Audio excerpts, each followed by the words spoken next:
Baie-des-Sables, c'est une communauté agroforestière qui est située à mi-chemin entre Mont-Joli et Matane. Une grande partie du village est sur le littoral. Nous avons aussi des terres agricoles forestières qui se situent plus dans les rangs au sud. Donc une population de 630 personnes selon le dernier recensement. Comme partout au Québec, une population vieillissante qui a besoin de services.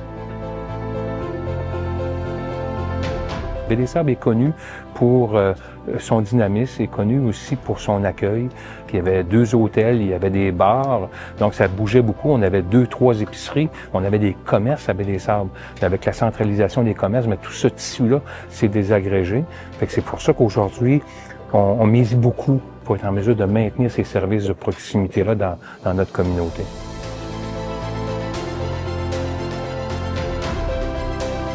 Le dépanneur existe depuis presque 80 ans, donc a été repris par Mme Bérangère il y a 38 ans, presque 40 ans maintenant qu'elle possède le dépanneur, qui est le seul endroit où on peut acheter de l'épicerie, d'un circuit de 32 km à la Matane ou d'aller à Mont-Joli. Il existe d'autres petits dépanneurs, mais rien comme le dépanneur de Baie-des-Sables. En 2021, j'ai été élu comme maire. Le dépanneur était déjà à vendre, c'était connu, donc une préoccupation très importante pour les services de proximité. J'ai eu une discussion avec Bérangère, puis si elle n'arrivait pas à vendre, bien, elle serait forcée de fermer le commerce. Donc, moi, j'ai mis en place un comité de travail pour explorer les possibilités de faire l'acquisition du commerce. Et rapidement, la formule de mettre en place une coopérative a pris le dessus sur les autres formes d'entrepreneuriat pour faire la reprise et assurer la pérennité de ce service de proximité dans le village. Il n'y avait pas énormément d'alternatives. Tu sais, si on perd une épicerie dans un milieu comme celui-ci, ben on devient comme un désert alimentaire. Si on perd le dépanneur, on perd le village un peu. Les gens ils vont aller s'établir où il y a des services. Puis ça, c'est un service essentiel. Il faut faire quelque chose pour le sauver. On avait un objectif de 120 000 $. C'est donné 2 mois pour réaliser la campagne de financement et l'objectif a été largement dépassé pour atteindre 175 000 $ dans notre campagne.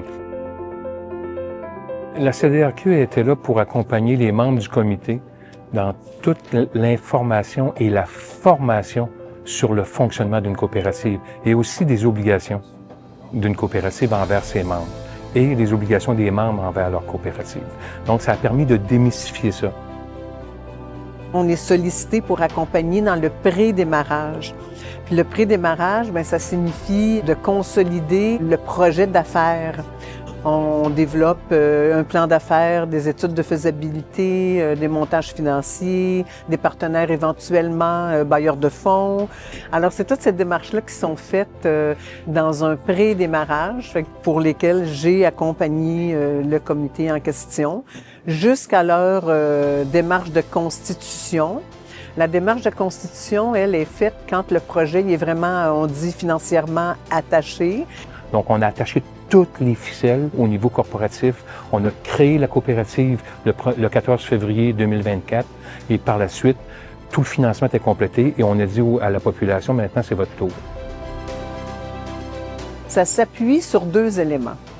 Ça s'appuie sur l'implication du membre, puis ça s'appuie sur la bonne gestion du conseil d'administration.